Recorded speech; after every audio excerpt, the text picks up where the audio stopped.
Hello दोस्तों, welcome to horror vibes. आज मैं आपको सर्च एंड रेस्क्यू से रिलेटेड कुछ घटनाएं बताने वाला हूँ। ये सारी घटनाएं मुझे रेडिट से मिली हैं। इनका सही होने का मेरे पास कोई भी प्रमाण नहीं है, लेकिन ये घटनाएं सुनने में बहुत ही ज़्यादा मिस्टीरियस और अजीब है। तो आप वीडियो को एंड तक ज़रूर देखिएगा। साथ ही अगर आप चैनल पर नए हैं और आपको हॉरर स्टोरीज और मिस्टीरियस स्टोरीज सुनना पसंद है तो आप हॉरर वाइब्स को सब्सक्राइब कर सकते हैं। और अगर आपके साथ भी कोई अजीब सी घटना घटी हो तो वो आप मुझे मेरे इंस्टाग्राम पर भेज सकते हैं। मैं अपने इंस्टाग्राम का लिंक वीडियो के डिस्क्रिप्शन में दे दूंगा। चैनल को सब्सक्राइब करना मत भूलिएगा। वीडियो को लाइक ज़रूर करिएगा। वीडियो पसंद आए तो मुझे कमेंट करके बताइएगा कि वीडियो आपको कैसी लगी और मैं अगली वीडियो किस टॉपिक पर बनाऊं। तो ज़्यादा टाइम ना लेते हुए वीडियो को करते हैं शुरू और खो जाते हैं अंधेरों में। ये पहली घटना मुझको रेडिट से मिली है। ये घटना रॉबिन के दादाजी के साथ घटी थी। ये घटना रॉबिन के दादाजी ने रॉबिन को तब बताई थी जब उसकी उम्र करीब 14 साल की थी। अब आगे की घटना जो भी घटी है मैं आपको रॉबिन के दादाजी फिलिप के पॉइंट ऑफ व्यू से बताऊंगा। मेरा नाम फिलिप है। ये घटना मेरे साथ 1965 में घटी थी। दरअसल ये घटना मेरे और मेरे दोस्त जॉर्ज के साथ घटी थी। दरअसल मैं और जॉर्ज कनेडियन फॉरेस्ट के दक्षिणी हिस्से में फॉरेस्ट रेंजर का काम करते थे। हमारी अक्सर नाइट की शिफ्ट लगा करती थी। वहाँ पर ढेर सारे वॉच टावर बने हुए थे। उनमें से एक वॉच टावर में मैं और जॉर्ज रहते थे और वहीं से ही सारे जंगल को देखा करते थे। अगला वॉच टावर हमसे करीबन आधे किलोमीटर की दूरी पर बना था। ऊंचाई ज़्यादा होने की वजह से हम दोनों रोशनी दिखा के एक दूसरे से कम्युनिकेट कर सकते थे। सारे वॉच टावर पर एक लाल रंग की लाइट लगी हुई थी जो कि दूसरे वॉच टावर पर सिग्नल भेजने के लिए काम आती थी। जहाँ पर हम थे वो एरिया डेंजर जोन में आता था। दरअसल वहाँ पर कई अजीब सी गतिविधियाँ होती थी जहाँ पर लोग इलीगल सामान की इंपोर्ट एक्सपोर्ट करते थे। हम उन्हीं पे नज़र रखा करते थे। मैं और जॉर्ज बैठ के अपने पूरे दिन के बारे में एक दूसरे से बात कर रहे थे। उस वक्त काफ़ी ज़्यादा अंधेरा था, बारिश भी हो रही थी, जंगल में बिजलियाँ भी कड़क रही थीं। उस वक्त रात की करीबन 12 बज रहे थे। हमारा काम होता था कि हम हर आधे घंटे में दूसरे वॉच टावर को सिग्नल भेजें और बताएं कि सब कुछ ठीक है। मैंने जॉर्ज से सिग्नल भेजने के लिए बोला। उसने सिग्नल भेजा, लेकिन दूसरे वॉच टावर से सिग्नल रिसीव नहीं हुआ। हमारा सिग्नल तो उन तक पहुंच गया था, लेकिन उन लोगों का कोई भी जवाब नहीं आया। जब उन लोगों का सिग्नल हम लोगों को नहीं मिला तो हमने वॉकी टॉकी पे हेड ऑफिस में कंफर्म किया, तो उन्होंने बताया कि उस वॉच टावर से संपर्क किसी तरीके से टूट गया है। सबसे पास में हमारा ही वॉच टावर था। हम लोगों में से एक को इंस्ट्रक्शन मिला कि हम जाके उनके वॉच टावर को चेक करें और उनसे बात करें कि आखिर प्रॉब्लम क्या हुई है। जैसा कि मैंने बताया कि सारे वॉच टावर आधे आधे किलोमीटर की दूरी पर बने हुए थे, लेकिन वो वॉच टावर जिससे हम कांटेक्ट कर रहे थे वो हमसे बस कुछ ही दूरी पर था। मौसम बहुत ज़्यादा ख़राब था। मैंने जॉर्ज से बोला कि वो जाके वॉच टावर को चेक करे। जॉर्ज ने अकेले जाने से मना कर दिया। उसने बोला कि वो अकेले नहीं जाएगा। पता नहीं क्यों उसको अजीब तरीके की घबराहट हो रही थी। मैंने जॉर्ज से कहा कि तुम यहीं रुको, मैं चेक करके आता हूँ। उसने वहाँ पर भी अकेले रुकने से मना कर दिया। मैंने जॉर्ज से कहा कि हम दोनों एक साथ इस टावर को नहीं छोड़ सकते हैं। उसने कहा कि कुछ ही दूरी की बात है, साथ में चलते हैं, देखकर चले आएंगे। उसको काफ़ी डर लग रहा था। मैंने उससे पूछा कि तुम ऐसा बर्ताव क्यों कर रहे हो, तो उसने बताया कि उसको बहुत अजीब तरीके की घबराहट हो रही है। मैंने कहा ठीक है। फिर मैं और जॉर्ज दोनों लोग उस वॉच टावर की तरफ गए। हम लोग कभी उस वॉच टावर की तरफ नहीं गए थे। हमसे वो ज़्यादा दूरी पर नहीं था, लेकिन रास्ते में जाते वक्त वहाँ पर जाने के लिए बहुत ढेर सारे पेड़ पौधे थे, बड़े बड़े पेड़। हमें ये नहीं समझ में आता था कि हमारे जो ऑफिसर्स थे वो वहाँ पर आखिर जाते कैसे थे। हमें कभी भी वो बेस नहीं मिला था। हम धीरे धीरे उस वॉच टावर की तरफ जा रहे थे। उस वॉच टावर पर एक ही सीढ़ी थी जो कि चढ़ने और उतरने दोनों चीज़ के लिए यूज़ होती थी। हम जब उस वॉच टावर पर पहुंचे तो वहाँ पर बहुत ही ज़्यादा शांति थी और सब कुछ एकदम अजीब लग रहा था। ऐसा लग रहा था कि कई महीनों से वहाँ पर कोई आया ही ना हो। वॉच टावर बहुत ज़्यादा गंदा था, बड़ी बड़ी घास उगी थी। ऐसा लग रहा था कि उस वॉच टावर की मरम्मत तक नहीं की गई थी। इस वॉच टावर को जब हम दूर से देखते थे तो वो ऐसा बिल्कुल भी नहीं दिखता था। हमने खैर इस बात पर ज़्यादा ध्यान नहीं दिया और हम वॉच टावर के नीचे से ही ऊपर की तरफ टॉर्च जला के सिग्नल दे रहे थे। हमारे सिग्नल का कोई भी जवाब नहीं आया। हमें ऐसा लग रहा था कि शायद ऊपर कोई है ही नहीं। वॉच टावर काफ़ी ज़्यादा लंबा था। मेरे हिसाब से उसकी हाइट करीबन 50 से 60 मीटर की होगी। सिग्नल न आने पर जॉर्ज ने मुझसे बोला कि हमें यहाँ से वापस चलना चाहिए और बेस पर इन्फॉर्म कर देना चाहिए कि हमें यहाँ पर कोई भी आदमी नहीं मिला। लेकिन ये बात मुझे बहुत ही ज़्यादा अजीब लगी थी। मैंने जॉर्ज की बात मानी और हम वहाँ से चलने लगे। तभी ऐसा लगा कि ऊपर टावर की तरफ से किसी की आवाज़ आई और वो मदद के लिए बुला रहा था। वो आवाज़ मुझे बहुत ढंग से सुनाई दे गई। वो काफ़ी धीमी आवाज़ थी, लेकिन मैंने उसे सुन लिया था। उस आवाज़ को सुनते ही मैं तुरंत वॉच टावर की तरफ ऊपर देखने लगा। मुझे एक आदमी की परछाई दिखाई दी जो कि हिल रही थी। वहाँ पर ऊपर कोई था और सच में उसको किसी चीज़ की मदद ज़रूर चाहिए थी। मैंने जॉर्ज से ऊपर टावर पर चढ़ने के लिए बोला और मैंने कहा कि हम ऊपर चल के देखते हैं। उसने मना कर दिया। उसने कहा कि तुम ऊपर जाओ और मैं यहीं पर नीचे ही रहूँगा। मैंने उससे कहा ठीक है। उसके बाद मैं उस टावर पर सीढ़ियों के रास्ते चलने लगा। मुझे लगातार ऊपर से किसी के मदद की आवाज़ आ रही थी। शायद उसको किसी तरीके की चोट लग गई थी। मैं उसको आवाज़ देते हुए ही ऊपर जा रहा था। वॉच टावर के बेस से ऊपर चढ़ने में मुझे करीबन 5 मिनट लग गए, क्योंकि बारिश भी हो रही थी और हवा भी चल रही थी। हल्का फुल्का भी अगर मैं डिसबैलेंस हो जाता तो शायद मैं नीचे गिर जाता। मैं किसी तरह वॉच टावर के ऊपर पहुंचा और देख के हैरान हो गया। वॉच टावर के ऊपर कोई था ही नहीं। मुझे ये चीज़ देख के बहुत ही ताजुब हुआ, क्योंकि मुझे अभी साफ साफ ऊपर से किसी की मदद के लिए बुलाने की आवाज़ आ रही थी और नीचे से भी मैंने एक आदमी की परछाई को देखा था जो कि ऊपर ही था। जब मैं ऊपर वॉच टावर पर पहुंचा तो वहाँ की चीज़ों को देख के मैं बहुत ज़्यादा हैरान हो गया। उस वॉच टावर को देख के ऐसा लग रहा था कि वहाँ पर कई सालों से कोई आया ही ना हो। हर वॉच टावर के रूम के अंदर एक कोड लिखा रहता है। उस कोड में वॉच टावर का नंबर रहता है और वो कब बना था उसके बारे में सारी डिटेल रहती है। मैंने उस कोड को नोट डाउन किया और दोबारा सीढ़ियों से नीचे उतरने लगा। जब मैं सीढ़ियों से नीचे उतर रहा था तो अपने आप को संभाल नहीं पा रहा था। मैं बार बार यही सोच रहा था कि ऊपर जाने का रास्ता और नीचे आने का रास्ता सिर्फ यही सीढ़ियाँ हैं। ऊपर चढ़ने से पहले मैंने एक आदमी को देखा था जो कि मुझे मदद के लिए बुला रहा था और मेरे अलावा इन सीढ़ियों से कोई भी नीचे उतरा नहीं है। तो आखिर वो आदमी गया कहाँ? वो मेरा कोई वहम नहीं था, क्योंकि जॉर्ज ने भी उस आदमी को मदद के लिए बुलाते देखा और सुना था। जब मैं नीचे जॉर्ज के पास पहुंचा और उसको ये बात बताई कि ऊपर कोई भी नहीं है तो जॉर्ज भी ये बात सुन के बहुत हैरान हो गया। हम जिस आदमी को ढूंढ रहे थे दरअसल वो वहाँ पर था ही नहीं। हमने फिर अपने बेस पे इन्फॉर्म किया। वॉकी टॉकी के थ्रू हमारी उनसे ठीक से बात हो नहीं पा रही थी, इसलिए हम वहाँ से थोड़ा बाहर निकले। लेकिन जब हम वहाँ से जा रहे थे तो हमें दोबारा टावर के ऊपर से किसी के चिल्लाने की आवाज़ आ रही थी। इस बार जॉर्ज डर गया था और जॉर्ज के साथ मैं भी थोड़ा घबरा गया था, क्योंकि ऊपर कोई भी नहीं था। हम उस जगह से बाहर निकले और अपने टावर के पास दोबारा आए। वहाँ पर जाके हमने अपने बेस से दोबारा सारी बातें बताई और जो नंबर उस पर्टिकुलर वॉच टावर पे लिखे थे उसके बारे में उनको बताया भी। जब हमने उस वॉच टावर के बारे में बताया तो उन्होंने कहा ऐसा कोई भी वॉच टावर हमारे नॉलेज में नहीं है और ऐसा कोई भी वॉच टावर का रिकॉर्ड हमारे पास नहीं है।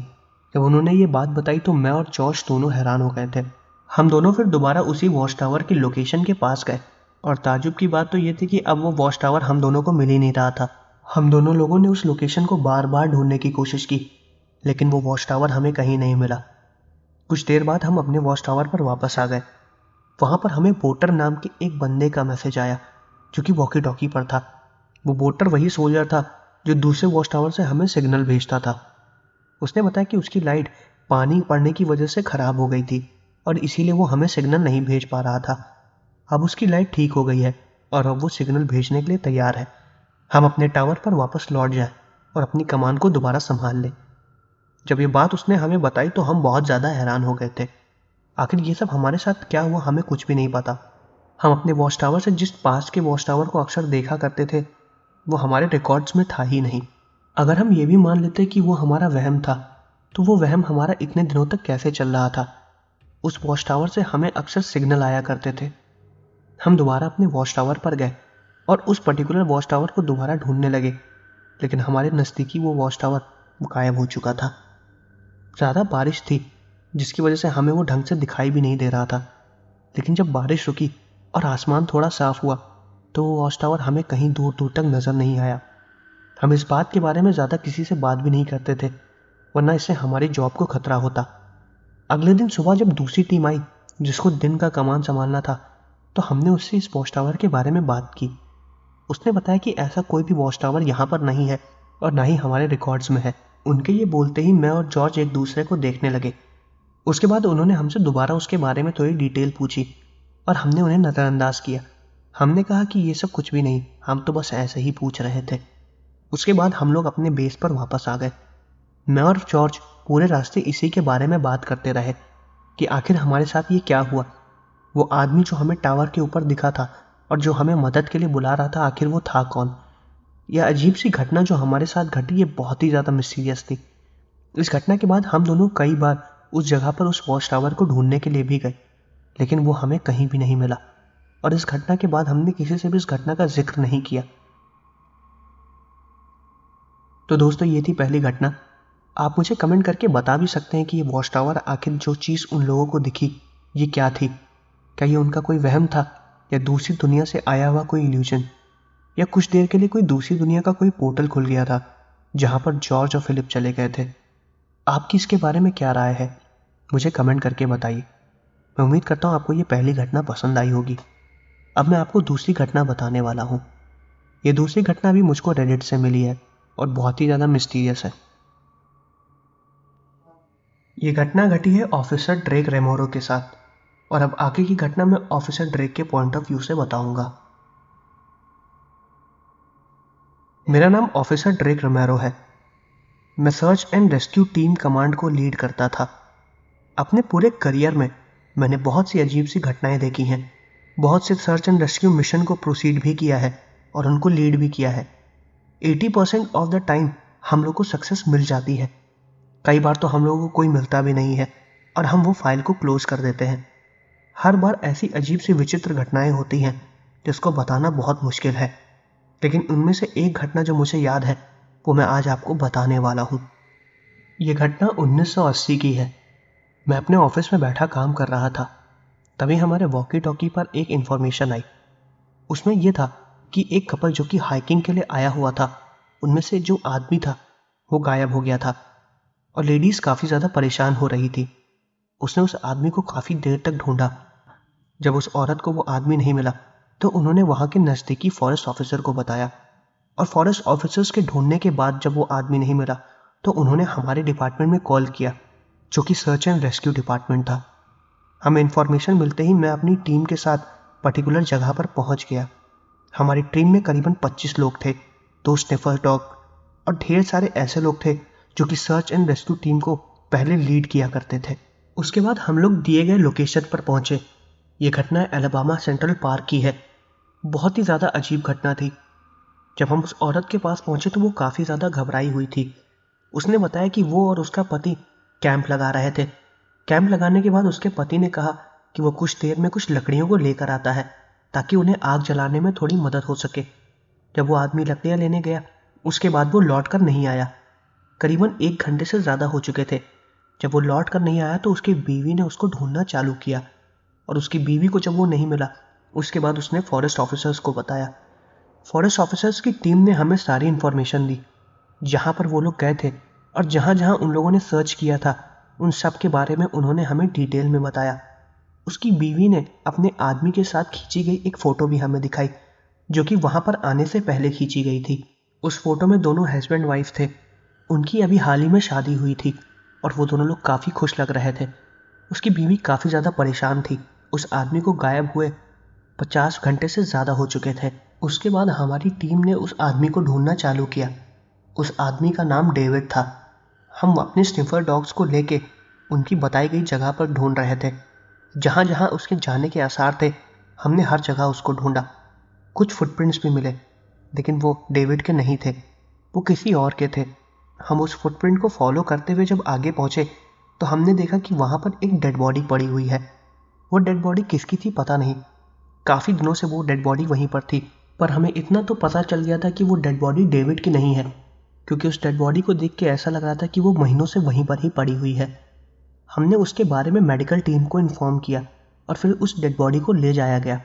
उसके बाद हम लोगों ने डेविड को ढूंढने का काम चालू कर दिया। हम करीबन 15 दिन तक डेविड को ढूंढते रहे, लेकिन उसका कोई भी नामो निशान नहीं मिला। काफ़ी ज़्यादा परेशान हो गई थी उसकी बीवी, वो भी हमारे साथ उसको लगातार ढूंढ रही थी। हमने जंगल के हर उस हिस्से को ढूंढा जहाँ पर डेविड की जाने की उम्मीद थी, लेकिन वो हमें कहीं नहीं मिला। 15वें दिन का सर्च पूरा हो चुका था और अब मैं अपनी टीम को वापस भेजने वाला था, क्योंकि अब हम ये मान चुके थे कि डेविड की मौत हो चुकी है, उसको किसी जानवर ने उठा लिया है। लेकिन वो हिस्सा जहाँ पर डेविड था वहाँ पर जानवर नहीं आते थे, क्योंकि वो हिस्सा हाइकिंग और कैंपिंग के लिए ही बना हुआ था। पब्लिक के लिए वो हिस्सा ओपन था और सेफ भी था, लेकिन अभी तक हम यही मान के चल रहे थे। जब हम अपनी टीम को वापस बुला रहे थे तो हमारे स्निफर डॉग्स ने एक तरफ इशारा किया। हम उस तरफ भागते हुए गए। उस वक्त शाम हो गई थी, सूरज ढल चुका था। जब हमारा स्निफर डॉग भागते हुए उस तरफ गया तो हमने देखा एक बड़े से पेड़ के ऊपर एक आदमी बैठा हुआ है। जब हमने टॉर्च से उसकी तरफ देखने की कोशिश की तो उस आदमी ने एक भी कपड़े नहीं पहने हुए थे। उसके लंबे बाल थे। लंबे बाल को देख के हम समझ गए थे कि वो कोई और नहीं, डेविड ही है। जब हमने डेविड को देखा तो वो बहुत ही ज़्यादा बुरी कंडीशन में था। उसके हाथ पैरों में बुरी तरीके से चोट लग गई थी। उसने अपने पूरे शरीर में बस जूते ही पहने हुए थे और उसने एक भी कपड़े नहीं पहने थे। जब वो हमें मिला तो उसकी हालत बहुत ज़्यादा ख़राब थी। हमने डेविड से पूछा कि आखिर वो 15 दिन तक कहाँ गायब था और उसके शरीर के सारे कपड़े कहाँ गए। उसने जो जवाब दिया वो सुन के हम हैरान हो गए। उसने कहा कि मैं डेविड नहीं हूँ, मेरा नाम ब्रूस वॉर्नर है। ये बात सुनते ही हम काफ़ी ज़्यादा हैरान हो गए थे, क्योंकि डेविड की बीवी ने हमें जो फ़ोटो दिखाई थी उसकी शक्ल हूबहू इसी इंसान से मिल रही थी जिसने अपना नाम ब्रूस वॉर्नर बताया था। हमने उस आदमी से बहुत बार पूछा, लेकिन वो लगातार अपना नाम ब्रूस ही बता रहा था। जब हमसे ये गुत्थी नहीं सुलझी तो हमने डेविड की वाइफ को बुलाया और डेविड की वाइफ ने जब ब्रूस को देखा तो वो खुश हो गई। उसको लगा कि मेरा डेविड वापस आ गया है। वो डेविड से बात करने की कोशिश कर रही थी, लेकिन डेविड ने उसको पहचानने से इनकार कर दिया था। उसने फिर डेविड को सारी फोटोग्राफ्स दिखाई और उसको कुछ भी याद नहीं था। उसने बोला कि वो उसे जानता ही नहीं है। वो यहाँ पर लकड़ी काटने आया था और वो यहाँ पर कब से है उसे कुछ भी नहीं पता। आखिरी बार वो अपने दोस्तों के साथ यहाँ पर आया था। वो अकेला ही रहता है। ब्रूस ने जो भी एड्रेस और डिटेल बताई और सब लोगों ने जब वेरीफाई किया तो वो सारी डिटेल एकदम सही थी। हमसे ये गुत्थी बिल्कुल भी सुलझ नहीं रही थी। डेविड की वाइफ बहुत ज़्यादा परेशान हो रही थी और वो डेविड ही था। डेविड अपनी फ़ोटो को लगातार देख के इनकार कर रहा था। वो कह रहा था कि ये मेरी फ़ोटो नहीं और ना ही मैं इस औरत को जानता हूँ। वो काफ़ी पागलों जैसी हरकतें भी कर रहा था। उसकी दिमागी कंडीशन हम लोग को ठीक नहीं लग रही थी। खैर, हमारा काम उसे ढूंढना था, जो कि हमने ढूंढ लिया। उसके बाद सारा पेपर वर्क हमने फॉरेस्ट ऑफिसर को पास करके दे दिया। मुझे बाद में पता चला कि उस आदमी को मेंटल हॉस्पिटल में एडमिट भी करा दिया गया और वहाँ पर उसका इलाज चल रहा है। करीबन 6 महीने तक उसका इलाज चला। उसके बाद वो ठीक हो गया। उसने ये बात मान ली कि उसका नाम डेविड है और उसकी बीवी को उसने एक्सेप्ट कर लिया। उसको सारी चीज़ें याद आ गई जो कि वो भूल गया था। डेविड ने बताया कि जब वो लकड़ियाँ लेने गया था उसके बाद उसने लकड़ियाँ बीनी और उसके बाद का उसको कुछ भी याद नहीं है। वो 15 दिन तक कहाँ था, उसके शरीर से सारे कपड़े कहाँ गए, इस बारे में उसको कुछ भी नहीं पता। ताजुब की बात तो यह है कि जो डेड बॉडी हमें मिली थी, जिसको हम लोगों ने ऑटोप्सी के लिए भेज दिया था, उसका जब ठीक से ब्यौरा निकाला गया और सब कुछ पता चला तो पता चला वो डेड बॉडी एक ब्रूस नाम के आदमी की है।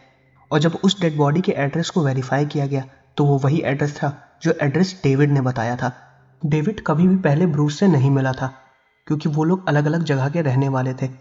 डेविड को कुछ भी याद नहीं कि उसने हमें जब ये एड्रेस बताया था तो उसको वो एड्रेस कैसे पता चला। उसने ब्रूस नाम पहले कभी सुना ही नहीं था और जो भी डिटेल्स उसने हमें दी थी उसको कुछ भी याद नहीं। उसको ये तक याद नहीं कि हमने उसको रेस्क्यू कब किया। अभी तक हम यही मान के चल रहे थे कि हो सकता है ब्रूस के मरने के बाद उसकी आत्मा वहीं जंगल में भटक रही हो, जिसने डेविड की बॉडी को पोजेस कर लिया हो और 15 दिन तक उसने डेविड को अपने कब्जे में रखा हो। और जब हम उससे मिले तो उसके बाद धीरे धीरे उसकी मेंटल स्टेबिलिटी को ठीक किया गया और फिर वो ठीक हो गया। फिलहाल हम यही मान के चल रहे थे। इस घटना के सच होने का किसी के पास कोई भी प्रमाण नहीं है। किसी को भी कुछ भी याद नहीं है, ना ही डेविड को, और ब्रूस से हम लोग पूछ नहीं सकते थे क्योंकि वो मर चुका था। मेरे पूरे करियर की ये सबसे अजीब घटना थी जो मैं कभी भूल नहीं पाऊंगा। तो दोस्तों, ये थी 2 घटनाएं। मैं आशा करता हूँ कि आपको वीडियो पसंद आई होगी। अगर आपको वीडियो पसंद आई है तो चैनल को सब्सक्राइब करना मत भूलिएगा। साथ ही वीडियो को लाइक ज़रूर करिएगा। मुझे कमेंट करके ये भी बताइए कि आपको वीडियो कैसी लगी और मैं अगली वीडियो किस टॉपिक पर बनाऊँ। अगर आपके साथ भी कोई अजीब सी घटना घटी हो तो वो आप मुझे मेरे इंस्टाग्राम पर भेज सकते हैं। मैं अपने इंस्टाग्राम का लिंक वीडियो के डिस्क्रिप्शन में दे दूंगा। तो मिलते हैं अगले वीडियो में।